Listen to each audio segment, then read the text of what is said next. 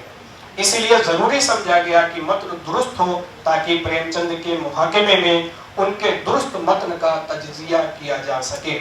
اب سوال یہ پیدا ہوتا ہے کہ پریم چند کے افسانوں کے اصل متن تک رسائی کے لیے کسے معیار تسلیم کیا جائے. تو اس سلسلے میں رسالہ زمانہ کانپور سب سے زیادہ مناسب معلوم ہوتا ہے. پریم چند کے بیشتر افسانے اسی رسالے میں شائع ہوئے اور پریم چند کی نظروں سے یہ شمارے گزرتے بھی تھے. زمانے کے ایڈیٹر دیا نارائن نگم نے اس امر کی وضاحت بھی کی ہے کہ پریم چند کے افسانوں کے اشاعت سے قبل وہ خود ان پر نگاہ ڈالتے تھے. میری کوشش ہوگی کہ پریم چند کے افسانوں کا درست متن قارئین کے سامنے پیش کر سکوں تاکہ پریم چند کا مطالعہ ان کے اصل متن کے سیاق میں کیا جا سکے. بہت شکریہ.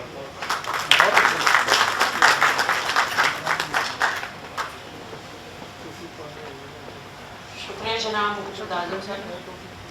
اب میرے اگلی مقالہ نگار ہیں محترمہ محبوب بی کو دعوت دیتی ہوں تشریف لائیں اور مقالہ پیش کریں.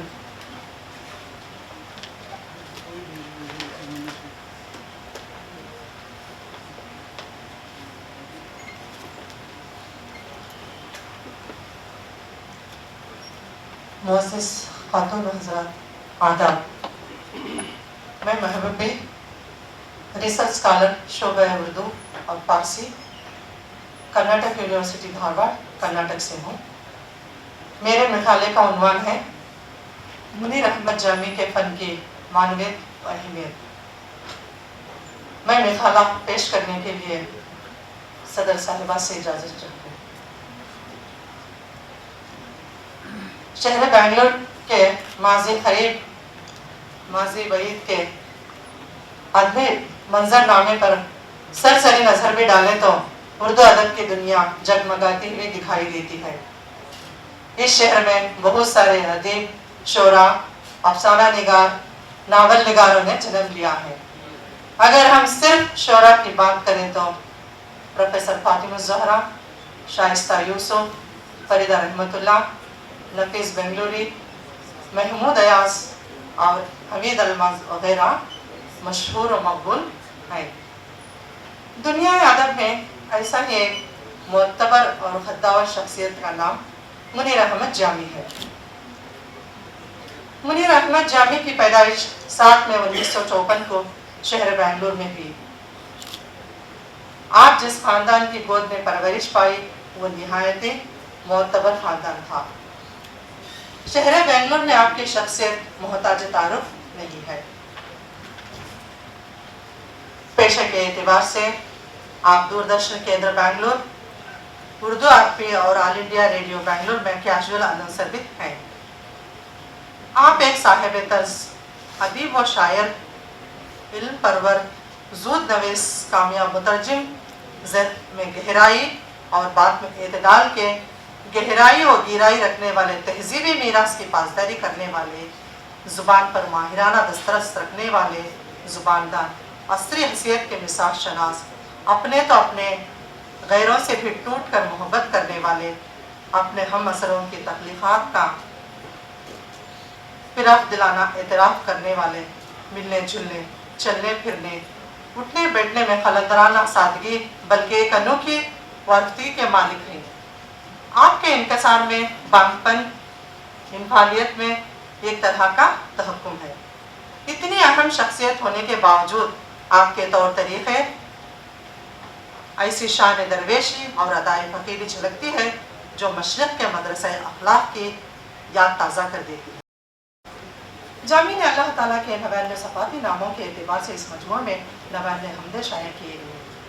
ان حمدوں کے ذریعے ان صفاتی ناموں کے معنی اور تمام صفات کو بیان کرنے کی کوشش کی ہے.